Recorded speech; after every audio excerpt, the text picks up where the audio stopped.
A foolish consistency is the hobgoblin of little minds, adored by little statesmen and philosophers and divines.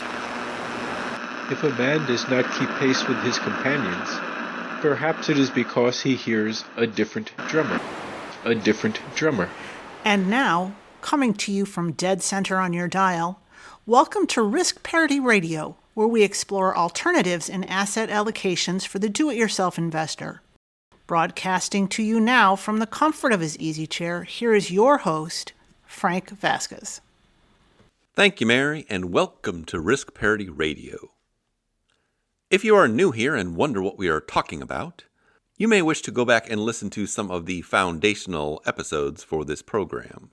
Yeah, baby, yeah! And the basic foundational episodes are episodes 1, 3, 5, 7, and 9. Some of our listeners, including Karen and Chris, have identified additional episodes that you may consider foundational. And those are episodes 12, 14, 16, 19, 21, 56, 82, and 184. And you probably should check those out too, because we have the finest podcast audience available. Top drawer. Really top drawer. Along with a host named after a hot dog. Lighten up, Francis. But now onward, episode 228. Today on Risk Parity Radio, it is time for our weekly portfolio reviews of the 7 sample portfolios you can find at www.riskparityradio.com on the portfolios page. But before we get to that, we have some emails. Before we get to the emails, I just wanted to talk about a fun holiday tradition that our family has started recently.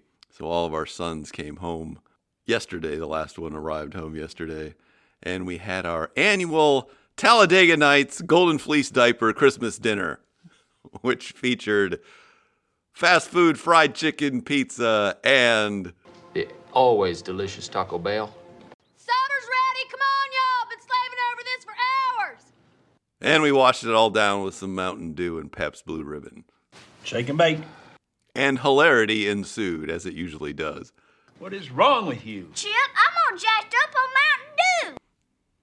I like to think of Jesus like with giant eagle's wings and singing lead vocals for Leonard Skinner with like an angel band. And I'm in the front row and I'm hammered drunk. Hey, Cal, why don't you just shut up? Yes, ma'am. But now next on the program today, I'm intrigued by this, how you say, emails. And First off, we have an email from Drew. And Drew writes, I've been considering using a managed future overlay on top of an approximately 100% equity accumulation portfolio. Margin can be complex. I don't have the capital to run a managed futures program directly, and so I've been looking into giving the fund BLNDX a 25% allocation in my currently all-equity portfolio. Any thoughts on this fund? It's capital efficient, looks like 50% equities and 100% managed futures at 10 to 12% volume. I'm usually very fee conscious coming from the world of bogleheads, but I've come to accept the extra cost that comes with trend following managed futures. This is the first time I've considered adding an actively managed fund in my portfolio. Happy holidays, Drew. Also, just donated on Patreon, first time using it. How much of that goes to the Father McKenna Center versus how much for you to help offset the cost of your show? Like to keep track of how much money we give to charity per year. We have a 10% of income target for charities. Thank you again for all you do. Again, happy holidays. Well, first, just so everybody knows, Drew went to the front of the email line by donating to our charity, the Father McKenna Center, through the Patreon page, which you can do from the support page at riskparityradio.com. we few, we happy few, we band of brothers. And Drew, 100% of that money does go to the Father McKenna Center. That's the fact, Jack! That's a fact, Jack! minus what Patreon charges me to collect it, which is about 5%. This podcast really does not cost that much to produce, and that's by intention and design. I basically just pay for the website hosting and the podcast hosting service. But I do all the production work myself, having acquired some audio and video editing skills from a decade of being the videographer for our son's rowing teams. Girls only want boyfriends who have great skills. And I have been able to write off the cost of the podcast against the little bit of income I receive from occasionally doing consulting calls with some of you folks. But I've never really wanted to turn this into some kind of large business venture. I don't think I'd like another job. Because it's just something fun to do in my retirement. I got this inkling. I got this idea for a business model. I just want to run it past you. Here's how it would work. You get a bunch of people around the world who are doing highly skilled work, but they're willing to do it for free and volunteer their time, 20, sometimes 30 hours a week. Oh, but I'm not done. And then what they create, they give it away rather than sell it. It's going to be huge. And I'd like to do it in a minimalist and sustainable way so that I can keep doing it for a longer period of time. But anyway, if you'd like to go to the front of the email line, just make a donation to the Father McKenna Center. And you can do that through the Patreon page, or you can do it directly. I'll provide that link in the show notes. But just remind me when you send your email in if you've made such a donation so that I can appropriately move your email to the front of the line. I was just down there at the Father McKenna Center last week. We had a nice little graduation for some of the homeless men who are in a pilot program that we've started called the McKenna Academy, which is designed to teach life skills to homeless people so that when they get into apartments and things, they have the necessary skills to continue to develop. Once you look back on it, you will never turn back. You'll never go back to the old ways and the old language and the old neglect. Never. Including basic financial literacy, because many of them have never had a bank account. But anyway, full disclosure, I am on the board of that charity and am currently the treasurer. Count the money. The Monet. Monet, say it. Monet. Monet. Monet. Monet. Monet. Monet. Perfect. Don't forget. Give it to me again. Monet. Monet. Very good. And if you were thinking about some last-minute charitable donations this year, I would be very grateful if you would consider the Father McKenna Center. But now on to your questions. This fund, BLNDX. Well, I took a look at it. And it's one of those funds that is trying to be an entire portfolio unto itself. And so it not only has managed futures in it, it has a large selection of your basic kind of Vanguard and Schwab stock index funds and some treasury bonds and some other commonly used ingredients for portfolios. And that actually makes it a bit problematic for do-it-yourself investing, because in order to do this the right way, you would have to go into this fund, tease it apart, and figure out all of the allocations, and then do some algebra with the rest of the things in your portfolio, including figuring out where the overlaps are with the things you already have, and make a bunch of adjustments to get the target allocation that you're actually looking for. So funds like this are actually more difficult to work with. I also do not like the mutual fund structure because it ends up being more costly and more tax inefficient. And so the expense ratio on this fund, I think, is about 1.24, 1.25 right now. That's percent. Which might be reasonable if it were just a managed futures fund, but the fact that it's got all of these commonly held index funds in it, which are only charging, 0.04 expense fees themselves, makes it a really inefficient way for holding those sorts of things. I think what you really want to work with is a fund that is just the building block you need, in this case, managed futures, and then look at expense ratios there, because the idea would be that instead of holding 25% of something like this, you can hold a lot less of some other managed futures funds.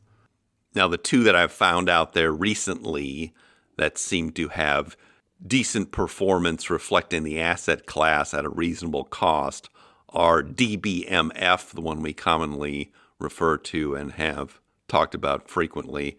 And then there's another one, ticker symbol KMLM, that also seems to fit that bill. There is a newer one called CTA, but it hasn't been around very long, and so I can't say that it would be a good choice right now, but it might be going forward. Those are all ETF structures, and I believe they all have expense ratios that are under 1%.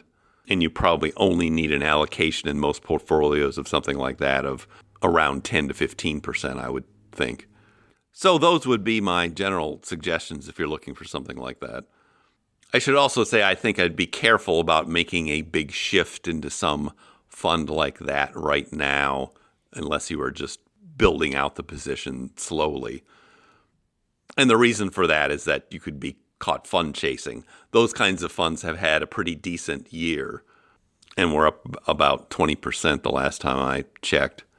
But if you're going to make a shift into something like that in an abrupt way, you probably do want to wait until your current portfolio has recovered, because otherwise you're in danger of essentially selling low what you have now and buying high, which is one of these funds that has had a recently good performance. So I would take your time with that unless you're just building out something new to begin with. If you're looking for a rule of thumb, the rule of thumb is wait until your current portfolio is at or near an all-time high before making any large shifts into other allocations or asset classes. Hopefully all that helps, and thank you for that email and for your donation. The best, Jerry. The best. Second off, we have an email from the Sad Fientist.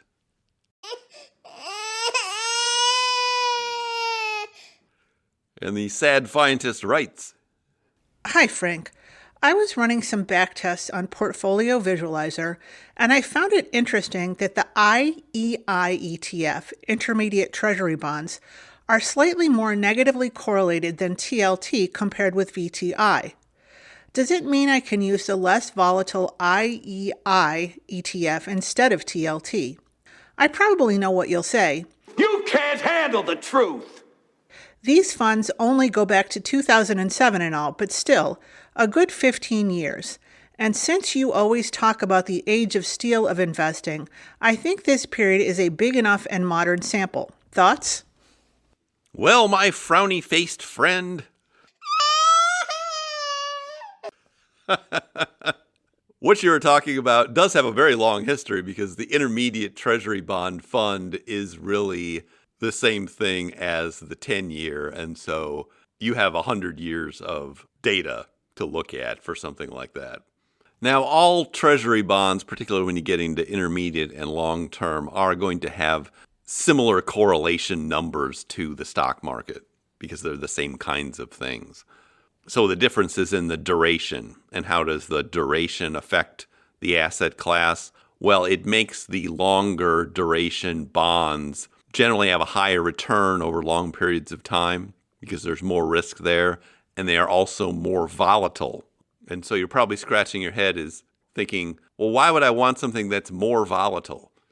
That certainly wasn't very helpful in a year like this. Well, fortunately, years like this only happen once every 40 or 80 years. In the long run, if you are holding and rebalancing a portfolio, that volatility, if it's not correlated with something else, will give you more rebalancing opportunities and can reduce the overall volatility of the portfolio while maintaining a relatively high compounded annual growth rate. And this is why you don't want to look at these things in a vacuum and construct some kind of bond portfolio that's separate and apart from the rest of your portfolio. You want to look at the whole thing and see how the whole thing would perform over a long period of time. And one of the reasons you would prefer to hold the longer duration bonds in a complete portfolio is that then you have to hold less of them. You get essentially more bang for your buck, so you can hold a lower percentage in treasury bonds and have the same overall effect in the portfolio than you would if you had a short duration or intermediate duration bond. And this is why we say there are really three reasons you might hold bonds to begin with. One would be stability, another one would be income, and another one would be diversification. When you're looking at duration, stability is on the short end of the duration spectrum, so short-term bonds are very stable. But if you hold too many of them, they can be like dead weight. On the other hand, longer-term bonds end up being the most diversified from stocks, not only by the correlation numbers, but by the volatility, which contributes to the diversification factor overall. This is why in a lot of respects, when you're using these bond building blocks to construct a portfolio, it's actually easier to just look at short-term bonds as, well, I want this much of these because I'm looking for this much stability in this portfolio. And then I want these long-term bonds for their diversification qualities. The ones in the middle, those intermediate term bonds, as you can imagine, do some of each, but don't do either one as well. And so if you look at a couple of our sample portfolios, the Golden Butterfly and the Golden Ratio, the Golden Butterfly is an example of a conservative portfolio that's taken a 40% bond allocation and put half of that in stability, the short-term bonds, and half of that in diversification, the long-term bonds. The Golden Ratio portfolio has taken a more aggressive position, adding more on the diversification side and reducing the stability side to only the 6% that's used for distributions. Now, you could imagine taking those portfolios and just replacing all the bonds with an intermediate treasury bond fund. And you may end up with very similar results for most periods, but it's going to be less flexible. And it's probably going to end up with a lower Sharpe ratio for any given period of length that is compared. So it's certainly never wrong to use intermediate treasury bonds in a portfolio. It is a very standard and accepted practice. I think you just need to be asking yourself and be mindful of why you're using them. And asking that question, why do I want this particular allocation to bonds? Is it diversification, income, or stability? And then pick the right ones for that purpose. I think this is a topic that's very difficult for most do-it-yourself investors to get their heads wrapped around.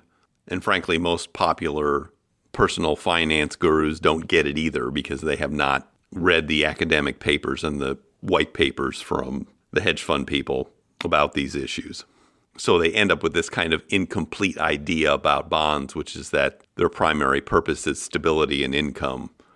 And also hold an erroneous belief that all bonds are diversified from all stocks and in the same manner. Those notions just are not true and become stumbling blocks to constructing better portfolios.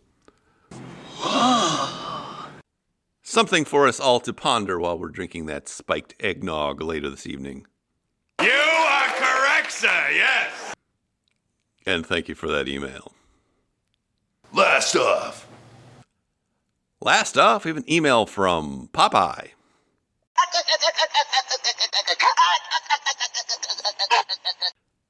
And Popeye writes, I understand you're taking withdrawals from the portfolios.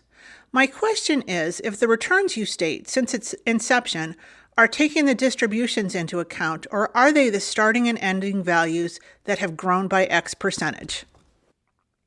Well, thank you for this question. I suppose the real question is, how are the distributions accounted for in connection with the returns?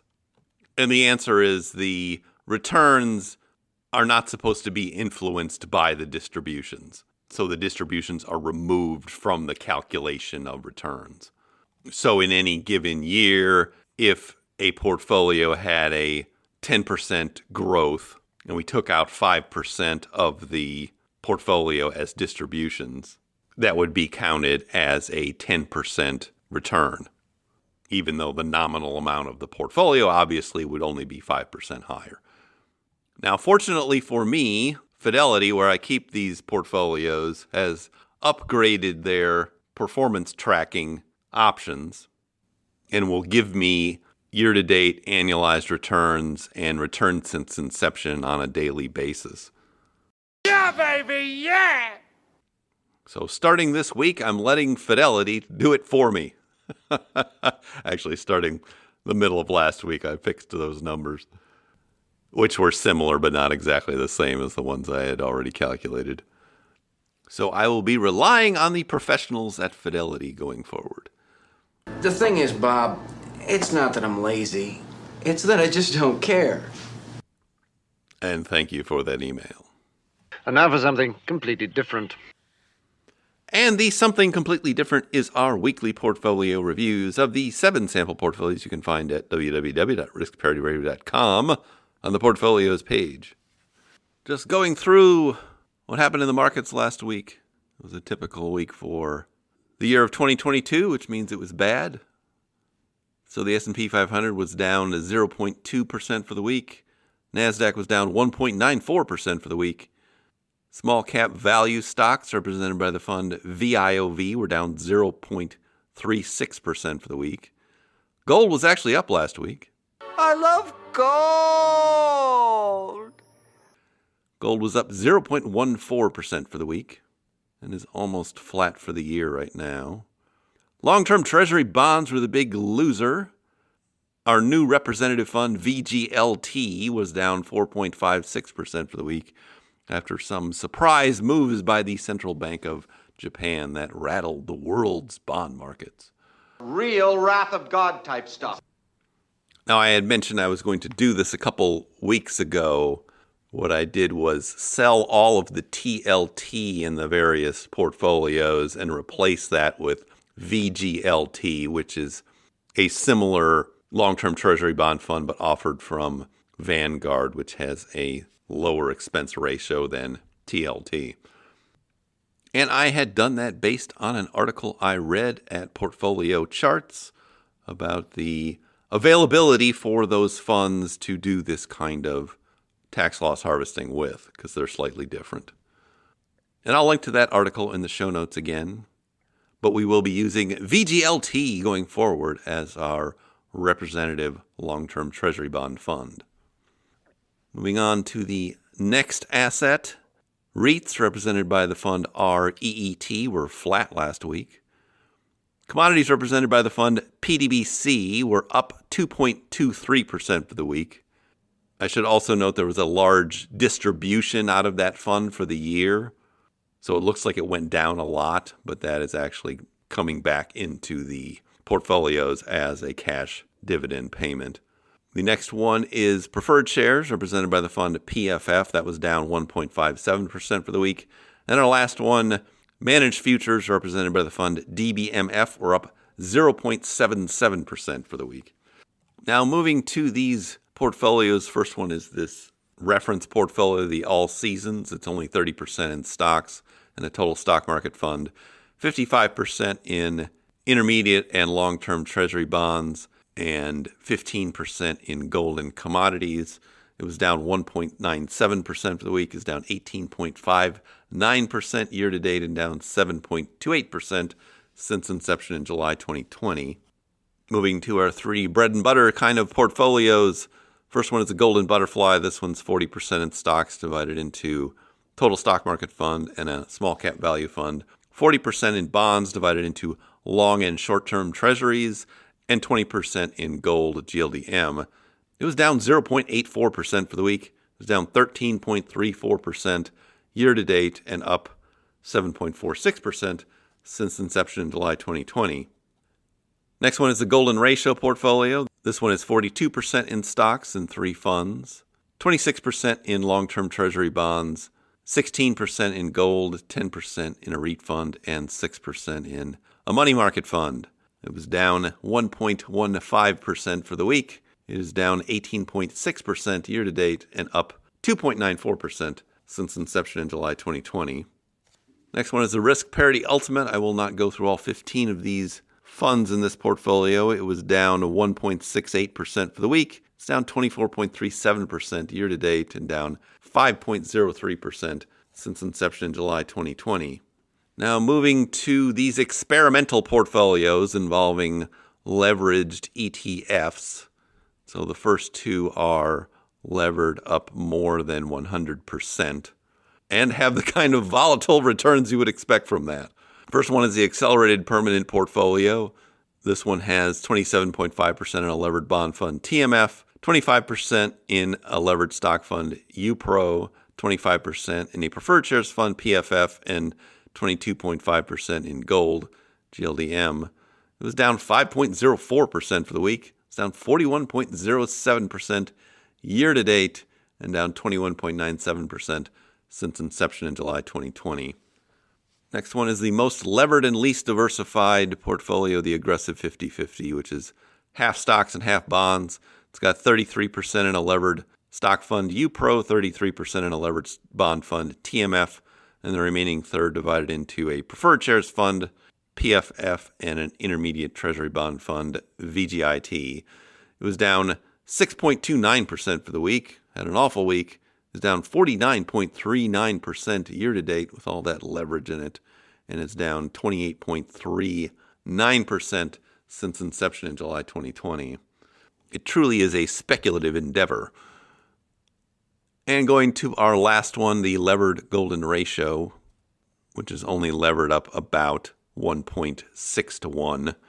This one is 35% in a composite fund called NTSX, that is S&P 500 and Treasury bonds, with 1.5 times leverage in it. It has 25% in gold, GLDM, 15% in a REIT fund, 10% each in a levered small cap fund, TNA, and a levered bond fund, TMF, and the remaining 5% in a volatility fund and a Bitcoin fund. It was down 1.45% for the week. It's down 26.66% year to date and down 22.39% since inception in July 2021. It's a year younger than the other ones. And so after a miserable December and a miserable year, we're all hoping that Santa Claus will come next week with a Santa Claus rally. Will he come? Your crystal ball can help you. It can guide you. What does our crystal ball say? We don't know. What do we know? You don't know. I don't know. Nobody knows. But enough on that. Now I see our signal is beginning to fade. If you have comments or questions for me, please send them to frank@riskparityradio.com. That email is frank@riskparityradio.com. Or you can go to the website, www.riskparityradio.com, and put your message into the contact form, and I'll get it that way. We are still about 6 to 8 weeks behind on the emails. We're just finishing October, so if you do want to go to the front of the line, you can take advantage of that option by making a donation to our charity. And let me know if you do that so I can move you to the front of the line. If you haven't had a chance to do it, please go to your favorite podcast provider and subscribe, give me some stars, a review. That would be great. Okay. Hope you have some happy holidays. Dear tiny Jesus, in your golden fleece diapers with your tiny little fat balled up fist pawing. He was a man. He had a beard. Look, I like the baby version the best. Do you hear me? And thank you for listening in. This is Frank Vasquez with Risk Parity Radio, signing off. Well, the teacher asked me what was the capital of North Carolina. Mm-hmm. I said Washington, D.C. Bingo. Nice. She said, no, you're wrong. I said, you got a lumpy butt. She got mad at me and yelled at me, and I pissed in my pants. And I never did change my pee pants all day. I'm still sitting in my dirty pee pants. The Risk Parity Radio Show is hosted by Frank Vasquez. The content provided is for entertainment and informational purposes only and does not constitute financial, investment, tax, or legal advice. Please consult with your own advisors before taking any actions based on any information you have heard here, making sure to take into account your own personal circumstances.